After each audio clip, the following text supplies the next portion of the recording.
जय श्री राम, जय श्री राम, जय श्री राम, जय श्री राम। नमो पार्वती पते, हर हर महादेव। কি বাংলার খুশি তো ভালো লাগছে? এখনো বাজি প্রদর্শনী চলছে। আপনারা ধীরে সুস্থে পণ্ডিতজিদের কাছ থেকে প্রসাদ নিয়ে যাবেন, আরতি নিয়ে যাবেন। বিশৃঙ্খলা যেন না হয় লক্ষ্য রাখবেন। বালুরঘাট শহরকে, এই জেলাকে সবাই সংস্কৃতির শহর হিসেবে চেনে, ভদ্র মানুষের শহর হিসেবে চেনে। এবং আমি আপনাদেরকে ধন্যবাদ জানাবো, যেভাবে প্রতি বছর আপনারা আসেন এখানে।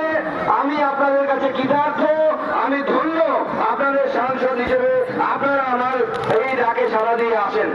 এই ধরনের মানুষ খুব কম জায়গায় পাওয়া যায়, এত সংস্কৃতি সম্পন্ন মানুষ। আমি নিজেকে ধন্য মনে করি যে আমি আপনাদের এই শহর, এই জেলাকে সেবা করার সুযোগ আপনাদের আশীর্বাদে পেয়েছি।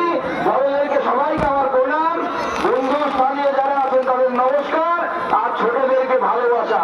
আপনাদের আশীর্বাদ যদি থাকে আগামী বছর আবার হবে এবং এর থেকে অনেক বড় করে হবে, অনেক বড়ভাবে হবে। আপনাদের উপস্থিতি এবং সহযোগিতা এইভাবে থাকবে। জয় শ্রীরাম,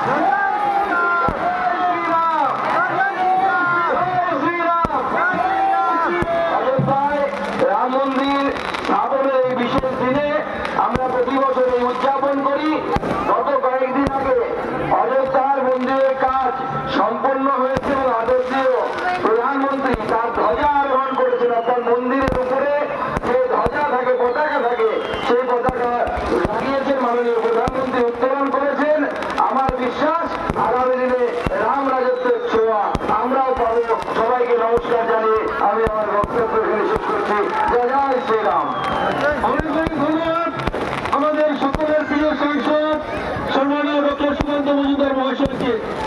এবার আমাদের যারা বর্ষাক প্রতিযোগিতায় প্রথম, দ্বিতীয়, তৃতীয় হয়েছেন এবং রাম সাজও তাদের পুরস্কৃত করবেন সম্মানীয় ডক্টর সুকান্ত মজুমদার, বালুরঘাটের লোকপ্রিয় সাংসদ তথা কেন্দ্রীয়